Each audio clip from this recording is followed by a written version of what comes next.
Salve, salve! Hoje é dia 7 de março de 2025, sexta-feira. Quero repercutir duas notícias que saíram ontem. A primeira é o retorno do Bastos, muito importante para o sistema do Botafogo, muito importante para a defesa do Botafogo, principalmente para o Barbosa. Sentiu muito a ausência dele, todos nós sentimos muito a ausência do Bastos. Acredito que o Jair é um jogador que tem um grande futuro. Gostei muito da atuação dele na final da Recopa, dentro daquele caos e desorganização que foi o Botafogo.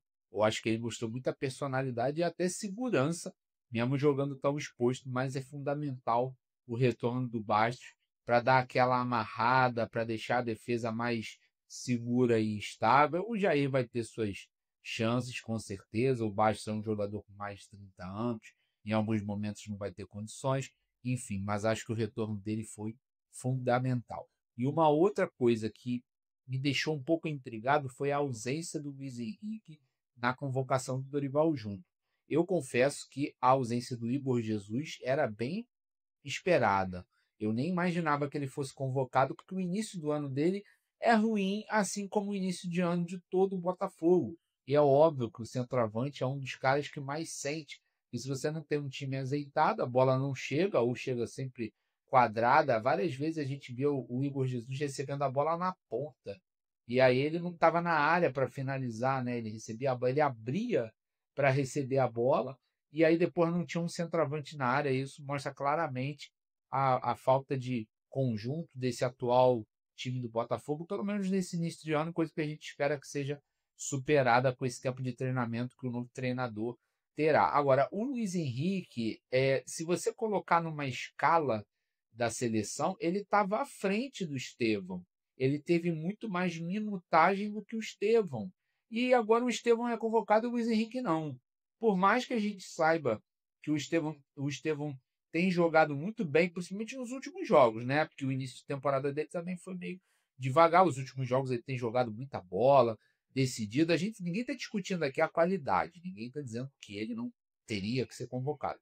Só acho que para convocar um ou outro, eu via o Luiz Henrique dentro daquela escadinha, pelo menos no ano passado, o Luiz Henrique estava acima. Então, achei bem esquisito, mas tudo bem, vamos aguardar. Eu sei que o trabalho do Dorival não é um trabalho que inspire tanta confiança, não acho ele um mau técnico, não acho que ele tenha sido demitido, mas enfim, isso aí é uma outra conversa. Eu só queria comentar que me estranhou a ausência do Luiz Henrique. Falando de Botafogo, que é aquilo que nos interessa, a gente teve a situação da comissão técnica dos preparadores físicos dando entrevista no dia de ontem, e eles elogiaram demais a fome dos jogadores. Isso era uma coisa que eu já queria falar, porque me deixou bem decepcionado e bem incomodado na final da Recopa. Algumas vaias que surgiram na torcida. A gente entende que ali estava todo mundo com sangue quente, com raiva,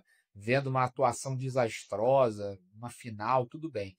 Mas algumas vaias direcionadas me incomodaram. Não foi o estádio, não foi a massa, mas deu para ouvir uma certa marcação para o Igor Jesus.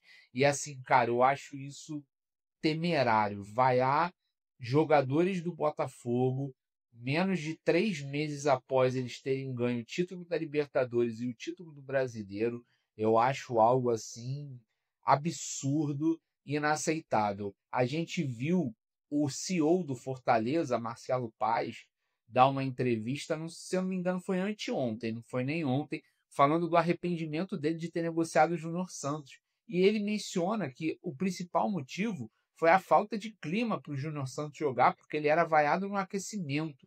Então, eu acho que isso mostra um pouco como que o torcedor, não só do Botafogo, mas é claro que é que interessa a gente muito mais o Botafogo, mas você precisa ter um pouco mais de parcimônia, um pouco mais de paciência. Não é assim. Os caras jogaram 5, 6 jogos antes daquela final. Não tinha ritmo nenhum, não tinha técnico, não tinha preparo físico, não tinha nada. Então, quando você individualiza assim, você pega um momento que é ruim, mas o momento vem de um contexto. E aí você vai ao, por exemplo, o Barbosa. Não chegou a ser vaiado, mas o pessoal já estava bastante impaciente com ele. Aí vai o Igor Jesus. Pô, acho isso péssimo, porque isso tira a confiança do jogador e cria um clima de insegurança. Por isso que eu citei o exemplo do Júnior Santos. Os caras desperdiçaram um baita atacante, um jogador forte, veloz, que tem personalidade decisiva, venderam a um preço bem baixo para o Botafogo na época, que a ideia era se livrar. Pô, o cara não vai funcionar aqui, não adianta, a torcida não gosta. Então, esse tipo de situação, o torcedor tem que ter muito mais calma, muito mais parcimônia. Você fica chateado, aborrecido, reclama, mas essas vaias direcionadas são uma coisa que eu acho que não costumam ajudar. A não ser certos momentos que realmente extrapolam, aí não tem como, tudo bem. Mas fora isso, eu acho que a torcida do Botafogo vai a alguém nesse momento é de uma falta de noção e até mesmo de respeito por jogadores que se doam muito. E eu achei muito interessante a comissão falar dessa fome, porque uma coisa que muitas vezes acontece é um time que acaba de ser campeão, e o Botafogo foi campeão 2 vezes, ganhou 2 títulos muito importantes, os mais importantes, e é normal que às vezes haja uma acomodação. Não é nem no sentido de agora eu não quero mais nada, mas é que aquela adrenalina cai, e aí o jogador dá uma baixada e isso acaba se refletindo na performance. Então, o cara chegar e sentir essa fome mostra o quanto esse grupo do Botafogo honra a camisa, e justamente por isso que eu acho um absurdo pipocarem essas vaias e essas críticas. Acho que é momento da gente abraçar todo mundo. Eu acho que esse grupo, para ser vaiado, meu amigo, tem que dar muita coisa errada, porque senão a gente vai estar cometendo uma injustiça absurda. Uma outra fala que me agradou muito foi dessa vez do Renato Paiva, ele dizendo que não fará mudanças radicais. Ô, glória! Porque, assim, uma das coisas que mais atrapalham o trabalho é quando você tem um treinador chegando num lugar onde as coisas estão funcionando, estão dando certo. Vamos pensar no Botafogo do ano passado, que o Botafogo desse ano não existiu. Ah, esse ano não deu nada certo. Tá, mas não tinha nem técnico. Vamos pensar a transição de Arthur Jorge para Renato Paiva. Você pegar um time que está funcionando, que já tem um entrosamento, que já tem um modelo de jogo, que já tem um entendimento do que fazer em campo, e aí chegam esses caras, né, que querem inventar roda, que querem mudar tudo, que querem colocar a assinatura deles, né? O trabalho é meu, não é do meu antecessor. A gente viu o que aconteceu com o Bruno Lage, né? A saída do Luiz Castro e a entrada do Bruno Lage foi uma das coisas que mais desestabilizaram o Botafogo. E o Bruno Lage é um treinador do Benfica, hoje está na Champions League, tentando sobreviver ao Barcelona, ou seja, alguma qualidade ele tem, ele não é um Zé Mané qualquer. Mas você vê que quando ele chega, ele quer fazer muita mudança. Não, meu jeito de jogar é outro. Eu quero que o Botafogo tenha muito mais a posse da bola. Eu não quero o time jogando tanto em transição, com tanta verticalidade. E olha o problema que isso gerou, porque ali começa a derrocada da gente no fatídico ano de 2023. Então, me agrada muito quando um treinador reconhece que já existe uma base, que já existe uma estrutura que está montada, que está bem feita. Claro que ele vai colocar algumas ideias, vão ter algumas mudanças, às vezes até de jogador, né? Olha, eu prefiro, sei lá, estou inventando aqui, o Cuiabano do que o Alex Telles. Não acredito que isso vai acontecer, mas a gente entende que o treinador tem uma preferência por um determinado jogador, por uma determinada característica. Agora, fazer uma profunda mudança, eu acho isso até falta de inteligência. Principalmente você chegando num lugar novo, né? Ainda está tateando, ainda está conhecendo. Então, assim, me agradou profundamente essa fala dele. Acho que esse time do Botafogo tem uma forma de jogar que precisa ser mantida assim. É só olhar para os resultados. E também tem uma questão de DNA que a gente vem falando nos últimos tempos. Por mais que eu critique muito o Botafogo Way, porque eu não enxergo esse Botafogo Way na administração, a gente vê em campo, dentro das 4 linhas, um Botafogo desenvolvendo sim um DNA próprio, uma forma de jogar que vem se mantendo nos últimos tempos, pelo menos de 2022 para cá.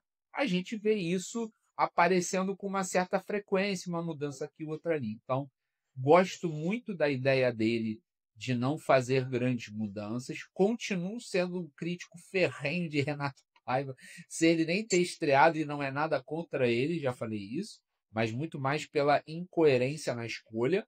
Mas tudo bem, acho que esse início dá um mínimo de esperança para a gente, para ter uma temporada, um resto de temporada bom, e que no caso é o resto mais importante.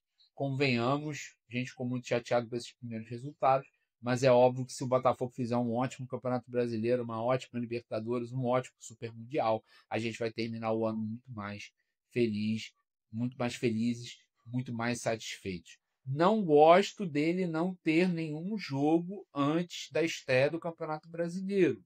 Uma das coisas que mais faltaram nesse início da temporada foi ritmo de jogo, minutagem, né? Não adianta só treinar. E aí, a desse treino com o Cruzeiro, não chegaram a um acordo e pipocou ontem que ele achou melhor não fazer o jogo porque ele precisa de mais tempo, o trabalho está começando e tal. Entendo, acho que de certa forma isso até protege os jogadores que ficam menos expostos, mas acho muito complicado o Botafogo ter um mês inteiro só de treinos e aí a estreia vai ser justamente contra Palmeiras no Allianz Parque. Acho muito pesado. Nem que fosse uns 2 joguinhos treinos, a gente sabe que é num outro ritmo, não é uma coisa oficial, mas, porra, pelo menos para você ter jogo, né? Porrada, marcação, correria, chute, cruzamento, sei lá. Isso não dá para só treinar.